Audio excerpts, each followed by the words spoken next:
একসময় সেখানে একটি মা শূকর এবং তার ৩টি পিলেট ছিল। ৩ ভাই একই উচ্চতা, গোল, গোলাপি একই মজার লেজ সহ। সমস্ত গ্রীষ্মে শূকরগুলি সবুজ ঘাসে খেলেন, রোদে পোড়ায়, পদে ফোড়ায়। তবে তখন শরৎ এসেছে। একদিন আমার মা বলেছিলেন তাদের শীতকাল নিয়ে চিন্তাভাবনা করার সময় এসেছে। তিনি তাদের একটি বড় বাড়ি তৈরি করতে বলেছিলেন। ছোট ভাই বলেছিলেন শীত এখনো অনেক দূরে। মাঝ ভাইটি বলেছিলেন যে প্রয়োজন হলে তিনি নিজের বাড়ি তৈরি করবেন এবং বড় ভাই নিজেই বাড়িটি তৈরি করার সিদ্ধান্ত নিয়েছে। ছোট এবং মাঝের ভাইয়েরা তাদের গেমস খেলা ছাড়া কিছুই করেনি। এটি প্রতিদিন আরও বেশি ঠান্ডা হয়ে উঠেছে। ছোট ভাই খড়ের বাইরে বাড়ি তৈরির সিদ্ধান্ত নিয়েছে। মাঝ ভাইটি ভেবেছিল শীতে খড়ের ঘরে খুব ঠান্ডা লাগবে। সে সিদ্ধান্ত নিয়েছে ডুমুর এবং ডুমুর থেকে একটি বাড়ি তৈরি করবে। সন্ধ্যা নাগাদ তাদের আবাসন প্রস্তুত ছিল। তারা নিজের উপর খুব গর্বিত ছিল এবং তাদের বিল্ডিংয়ের যথেষ্ট পরিমাণে অর্জন করতে পারেনি। এখন তারা মুক্ত ছিল এবং যা খুশি তাই করতে পারত। তারা তাদের বড় ভাইয়ের কাছে গিয়ে দেখার সিদ্ধান্ত নিয়েছে যে সে নিজের জন্য কী ধরনের বাড়ি তৈরি করেছিল। বড় ভাই নির্মাণে ব্যস্ত ছিলেন। তিনি পাথর প্রয়োগ করেছেন, মাটি গোজা এবং আস্তে আস্তে নিজেকে একটি নির্ভরযোগ্য, টেকসই বাড়ি তৈরি করেছেন। ছোট ভাইরা তাদের বড় ভাইকে কাজে পেয়েছিল। তিনি কী ধরনের দুর্গ তৈরি করছেন তা দেখে তারা খুব অবাক হয়েছিল। বড় ভাই শান্তভাবে কাজ চালিয়ে গেলেন। ছোট ও মাঝের ভাইরা তার বাড়িতে হাসি ঠাট্টা করতে লাগলো। তারা এতটাই আনন্দিত হয়েছিল যে তাদের চিৎকারটি লন জুড়ে অনেকটা প্রতিধ্বনিত হয়েছিল। বড় ভাই চুপ করে থাকতে বলল, কারণ নেকড়ে শুনতে পেল। ক্লাউড ছোট এবং মাঝের ভাইরা আরও বেশি আনন্দিত হয়েছিল। তারা সিদ্ধান্ত নিয়েছে যে বড় ভাইটি কেবল কাপুরুষ আর দুজন সাহসী ভাই বেড়াতে গেলেন। পথে তারা গান গেয়ে নাচতে লাগলো এবং তারা যখন বনে প্রবেশ করল তখন তারা এমন শব্দ করল যে তারা নেকড়ে গাছটিকে জাগিয়ে তুলেছিল যে পাইন গাছের নিচে ঘুমাচ্ছিল। অসন্তুষ্ট ও ক্ষুধার্ত নেকড়ে সেই জায়গায় গিয়েছিল যেখানে দুটি বোকা শুয়োরের চিৎকার এসেছিল। ভাইয়েরা আনন্দের সাথে হাঁটলেন এবং নেকড়ের সাথে তারা কিভাবে সহজেই আচরণ করবেন তা নিয়ে কথা বলতেন এবং হঠাৎ তারা একটি বাস্তব জীবিত নেকড়ে দেখতে পেল। তিনি একটি বড় গাছের পেছনে দাঁড়িয়েছিলেন। তার চোখ ছিল খুব দুষ্ট এবং এক বিশাল দাঁতযুক্ত মুখ। ভাইয়েরা এতটাই ভীত হয়েছিল যে তাদের পাতলা লেজগুলি কাঁপতে কাঁপতে কাঁপতে কাঁপতে থাকে। নেকড়ে লাফ দেওয়ার জন্য প্রস্তুত। সে দাঁত ছিঁড়ে এবং ডান চোখটি পলক করে। শূকরগুলি হঠাৎ তাদের হুঁশ হয়ে আসে এবং বনজুড়ে চিৎকার করে পালাতে ছুটে যায়। ধুলার মেঘ তুলে তারা প্রত্যেকে নিজের নিজের বাড়িতে ছুটে গেল। ছোট ভাই দৌড়ে তার খাঁজ কুঁড়েঘরের কাছে এসে নেকড়ের সামনে দরজায় ধাক্কা মারল। নেকড়ে বড় হয়ে দরজা খোলার দাবি করলেন। ছোট ভাই ভয়ে ভয়ে একটা কোথাও বলতে পারল না। তখন নেকড়ে ফুঁকতে শুরু করল। হালকা ছাদ তাৎক্ষণিকভাবে ছড়িয়ে পড়া কুঁড়েঘরটি থেকে উড়ে গেল। নেকড়ে একটি গভীর নিঃশ্বাস নিয়েছিল এবং দ্বিতীয়বার ফুঁসে উঠল এবং সেই ছাঁচের ঘরটি সমস্ত দিকেই উড়ে গেল। নেকড়ে খুশি হল, দাঁত ছিটিয়ে তার ছোট ভাইয়ের উপর ঝাঁপিয়ে পড়ল, কিন্তু শূকরটি চূড়ান্তভাবে ধাক্কা মেরে দৌড়ে গেল। সে ছুটে গেল মাঝ ভাইয়ের বাড়িতে। ভাইরা নিজেকে লক করে রাখতে এবং একে অপরের দিকে হতাশ হয়ে তাকিয়ে থাকে। নেকড়ে রেগে গিয়ে ফুঁকতে শুরু করল। বাড়িটা খানিকটা জিজ্ঞাসা করা। নেকড়েটি দ্বিতীয়, তৃতীয় এবং তারপরে চতুর্থ বার উড়ে গেল, তবে বাড়িটি তখনও দাঁড়িয়ে ছিল। নেকড়ে একটি দীর্ঘ নিঃশ্বাস নিয়ে পঞ্চবারের জন্য উড়ে গেল। ঘর কাঁপতে কাঁপতে ভেঙে পড়ল। ধ্বংসাবশেষের মাঝে কেবল একটি দরজা কিছুক্ষণ দাঁড়িয়ে ছিল। ভয়াবহতায় শূকরগুলি তাদের বড় ভাইয়ের বাড়িতে ছুটে যায়। নেকড়ে তাদের পিছনে ছুটল। তিনি নিশ্চিত যে এবার শূকরগুলি তার কাছ থেকে পালাবে না। শূকরগুলি দ্রুত, এমনকি বড় আপেল গাছটিকে আঘাত না করে দ্রুত পেরিয়ে যায়। আর নেকড়ে ঘুরতে এবং আপেল গাছটিকে আঘাত করার সময় পেল না, যা তাকে আপেল দিয়ে কভার এঁকে রেখেছে। একটি শক্ত আপেল তাকে চোখের মাঝে আঘাত করল। নগ্নের কপালে একটা বড় গোঁফ লাফিয়ে উঠল। এই সময়ে ছোট এবং মধ্য ভাইয়েরা বড় ভাইয়ের বাড়িতে ছুটতে এবং দরজাটি বোল্ট করতে সক্ষম হয়েছিল।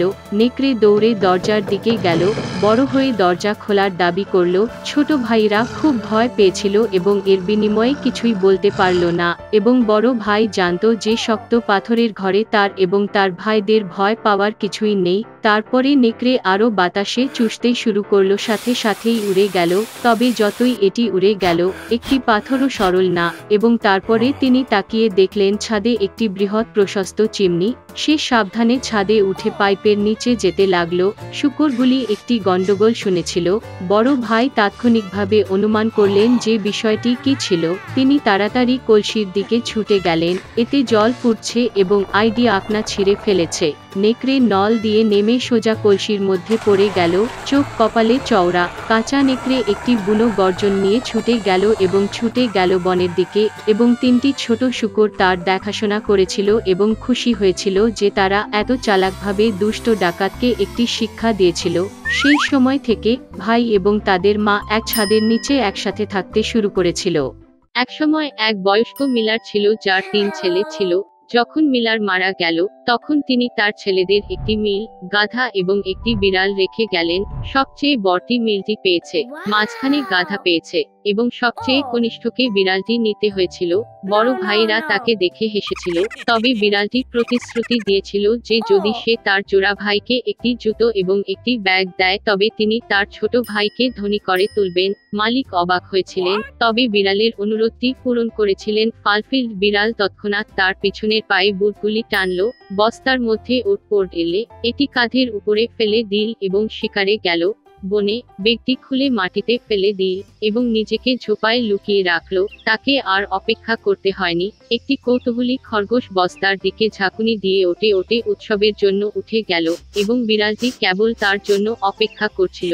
সে ঝাঁকুনা থেকে লাফিয়ে বেরিয়ে গেল, ব্যাগটি শক্ত করে কাঁধে তুলেছিল এবং রাজকীয় দুর্গে গেল। সে দেশের রাজা ভালো খাবারের এক মহান প্রেমিক ছিলেন। বিড়াল তাকে গভীরভাবে প্রণাম জানালো। খরগোশটি হস্তান্তর করল এবং বলল যে এটি তার মাস্টার মার্কুইস ডি কারাবাসের উপহার। রাজা এই আশ্চর্য হয়ে আনন্দিত হয়েছিলেন। বিড়াল প্রকৃত মহামানবের মতো মাথা নত করে রাস্তায় ধাক্কা মারল। পরের দিন তিনি আবার বস্তা নিয়ে শিকারে গেলেন। এবার তিনি দুটি চর্বিযুক্ত পার্টরিজ ধরতে সক্ষম হন। রাজা আরও একটি মনোরম উপহার দেখে আনন্দিত হয়েছিলেন। একাধিক সপ্তাহ ধরে বিড়াল রাজার কাছে পার্টরিজ এবং খড়ি করেছিল, তবে তিনি তার ক্ষুধার্ত মালিককে এ সম্পর্কে কিছুই বলেননি। একবার বিড়াল প্রাসাদে একটি রাজকন্যাকে দেখল। সে খুব সুন্দর ছিল। বিড়াল বুঝতে পেরেছিল যে সে তার মনিবের জন্য এক দুর্দান্ত স্ত্রী হবে, এবং তাই রাজা অবশেষে মার্কুইসের সাথে দেখা করতে চেয়েছিলেন। বিড়াল জবাব দিয়েছিল যে মিলগুলি যেখানে ছিল সেখানে তারা কাল তাকে বেড়াতে যেতে পারে, এবং সে নিজেই পুরো গতিতে দৌড়ে মিলের দিকে চলে গেল। মালিককে দেখে বিড়ালটি বলল যে কাল তাকে নদীতে সাঁতার কাটতে হবে এবং তারপরে তার জীবন বদলে যাবে। পরের দিন সকালে তিনি জলে নামার সাথে সাথে বিড়াল তার জামাকাপড় ধরে ঝোপের মধ্যে লুকিয়ে রাখল। এই মুহূর্তে রাজকীয় গাড়িটি রাস্তায় হাজির। বিড়ালটি লাফিয়ে রাস্তায় উঠল এবং তার ফুসফুসের শীর্ষে চেঁচিয়ে বলল, আমাকে বাঁচাও, সাহায্য, মার্কুইস ডি কারাবাস ডুবে যাচ্ছে। এই শুনে রাজা মার্কুইসকে জল থেকে টেনে আনার আদেশ দিলেন। 2 জন রক্ষী তাকে যখন নদীর বাইরে নিয়ে যেতে শুরু করলো, যেখানে তিনি গরম পানিতে ঝাঁকুনি দিচ্ছিলেন, তখন মিলারের ছেলে খুব ভয় পেয়ে যায়। রাজা তাকে তার সিল্কের পোশাক আনার নির্দেশ দিলেন। মিলারের ছেলে প্রথমে প্রত্যাখ্যান করেছিল, তবে তিনি স্বর্ণ সূচিকর্মযুক্ত পোশাকগুলি এত পছন্দ করেছিলেন যে তিনি সানন্দে রাজকীয় পোশাকটি পরেছিলেন।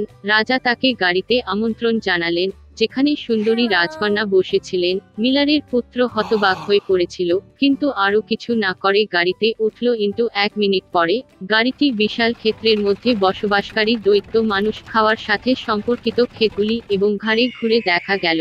বিড়াল কোনো সময় নষ্ট করেনি এবং আত্মা কি ছিল তা গাড়ির সামনে দিয়ে ছুটে গিয়ে ঘোষের দিকে এগিয়ে গেল, যেখানে কাটাররা তাদের ব্রাউটের ঘামে কাজ করছিল। তিনি তাদের জিজ্ঞাসা করতে বলেছিলেন যে এই ক্ষেত্রগুলি মার্কুইস ডি কারাবাসের অন্তর্গত, অন্যথায় দুষ্ট নরখাদকগুলি সেগুলি খাবে। বিস্মিত ছেলেরা উত্তর দিতে পারার আগেই রাজার গাড়িটি টেনে নিয়ে গেল, এবং রাজা যখন জিজ্ঞাসা করলেন তারা কাদের ঘাটগুলি, তারা একটি বন্ধুত্বপূর্ণ কোরাস উত্তর দিয়েছিল যে এই ক্ষেত্রগুলি মার্কুইস ডি কারাবাসের অন্তর্ভুক্ত। এদিকে বিড়ালটি সরাসরি মানব খাওয়ার দুর্গে চলে গেল। কৃপণতার কৌতূহল নিয়ে তিনি পাথরের প্রাচীরের উপরে ঝাঁপিয়ে পড়ে দুর্গে প্রবেশ করলেন। নানান খাবার দিয়ে ভরপুর বিশাল টেবিলে বসেছিল। দুটি কুশ দেখে এইরকম হতাশায় সে বিস্মিত হয়েছিল। বিড়াল দৈত্যটিকে জ্বালাতন করতে শুরু করে এবং বলেছিল যে সে সিংহ হতে পারে না। বিড়ালের এই কথাগুলি বলার সময় হওয়ার আগে নরখাদকটি একটি কুচকানো মাঠে বিশাল সিংহে পরিণত হয়েছিল। ভয় বিড়ালটির আত্মা তার বুকগুলিতে উকে পড়েছিল, তবে তিনি এটি পরাভূত করে বলেছিলেন যে নরখাদক কখনোই ইঁদুর হিসাবে পরিণত হতে পারে না। ভয়ানক সিংহ অদৃশ্য হয়ে গেল এবং তার জায়গায় একটি ছোট্ট ইঁদুর উপস্থিত হল, এবং বিড়ালটির কেবল এটির প্রয়োজন ছিল। চোখের পলকে তিনি মাউসটি ধরেছিলেন এবং এটি খেয়েছিলেন। এই সময়ে রাজকীয় গাড়ি দুর্গের উঠোনে প্রবেশ করেছিল। গাড়ির দরজা খোলার সাথে বিড়াল নম্রভাবে মাথা নত করলেন এবং বললেন যে তিনি মার্কুইস ডি কারাবাসের দুর্গে সবাইকে দেখে খুশি হয়েছিলেন। এই কথাগুলি শুনে আশ্চর্য হয়ে কে আর অসার ছিল তা বলা মুশকিল।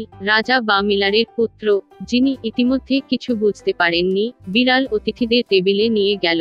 রাতের খাবার শেষে রাজা পুরোপুরি খেতে খেতে বললেন, মার্কুইস সত্যিই খুব যোগ্য ব্যক্তি, তাই তিনি খুশিতে তার মেয়েকে বউয়ের কাছে উপহার দেবেন। রাজকন্যা খুশি ছিল, তরুণ, সুদর্শন এবং তদতিরিক্ত তিনি সত্যই ধনী মার্কুইস পছন্দ করেছেন লাইকেট।